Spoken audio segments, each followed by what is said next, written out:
Olha, aí o Ministério da Saúde recomendou mudança no protocolo para o atendimento durante a pandemia. Agora, nos primeiros sintomas gripais, as pessoas devem procurar um atendimento médico.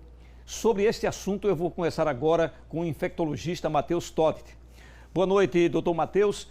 O tratamento deve começar mais cedo para diminuir os riscos de agravamento do paciente, doutor Matheus?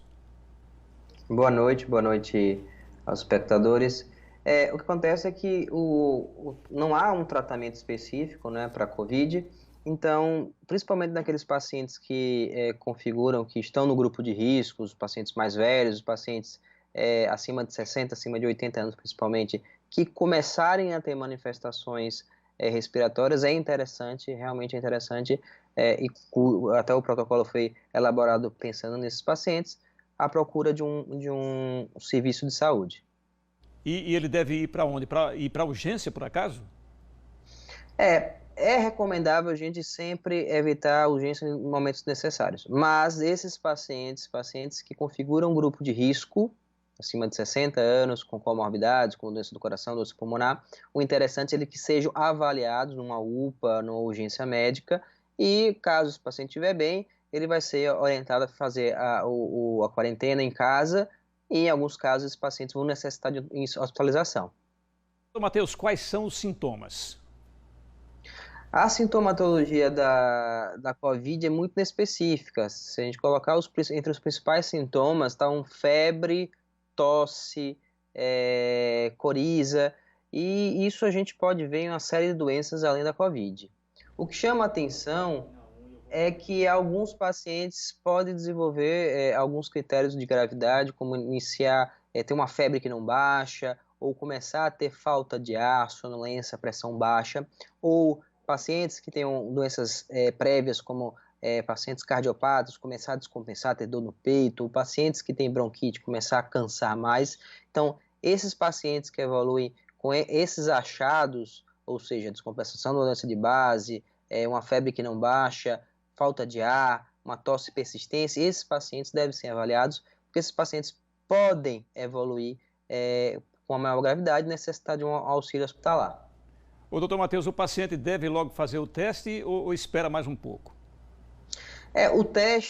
O único teste confirmatório, segundo a Anvisa, e isso é preconizado pela Organização Mundial de Saúde, é o teste do PCR, que é aquele teste feito com suave, com cotonete da garganta, no nariz. E os testes sorológicos não têm uma utilidade de diagnóstico. Então, o teste, o PCR, ele deve ser feito em todos os pacientes com quadro respiratório que estejam no grupo de risco, ou seja, acima de 60 anos com comorbidades, ou todos os pacientes que evoluem com maior gravidade e necessitam de hospitalização. Não há, de forma alguma, necessidade de todas as pessoas que tiverem um quadro gripal fazerem um teste, até porque é uma medida muito dispendiosa, e eu sei que até 80% dos pacientes não tem sintomas, então não faz sentido eu sair testando todo mundo, porque potencialmente todo mundo pode estar contaminado. E só o médico pode prescrever, doutor Matheus? O teste ele pode ser feito de livre demanda. Eu posso, se tem um plano de saúde, quero fazer um teste, vou no laboratório e faço.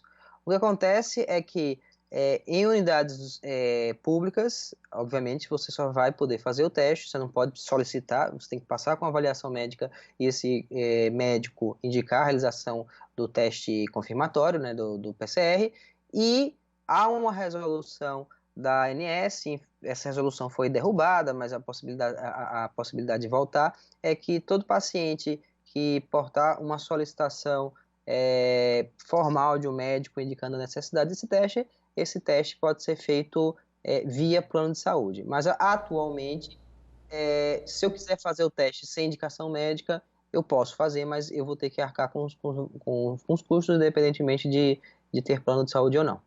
Doutor Matheus, qual o recado que o senhor pode dar para o paciente nesse momento? O recado ainda é o mesmo, certo? Não houve grandes alterações comportamentais do vírus, não há uma alteração do que a gente sabe, a gente está aprendendo com a doença aos poucos. O que a gente recomenda o isolamento social ainda é a medida mais útil para que as pessoas não adoeçam de todas ao mesmo tempo e garantir que a gente tenha alguma possibilidade de assistência no hospital, que é o grande modificador de evolução da doença. A única medida que eu tenho que pode salvar a pessoa grave é no hospital. E evitar as pessoas irem à unidade de urgência de forma desnecessária. Então, se eu estou com um quadro gripal, estou fora do grupo de risco e estou com um quadro gripal leve, isso pode esperar em casa. Obviamente, se eu tenho um quadro mais grave ou se eu estou no grupo de risco, há uma necessidade de eu ir ao hospital. Então, se eu evitar ir desnecessariamente ao hospital, eu vou evitar ter um maior risco de adquirir a doença, caso não tenha, e eu vou dar chance para que pessoas que realmente têm que ser avaliadas, têm que fazer o exame, sejam atendidas de forma adequada. Doutor Matheus, muito obrigado pela sua participação aqui no Jornal do Estado e uma boa noite para o senhor. Muito obrigado, boa noite para todos.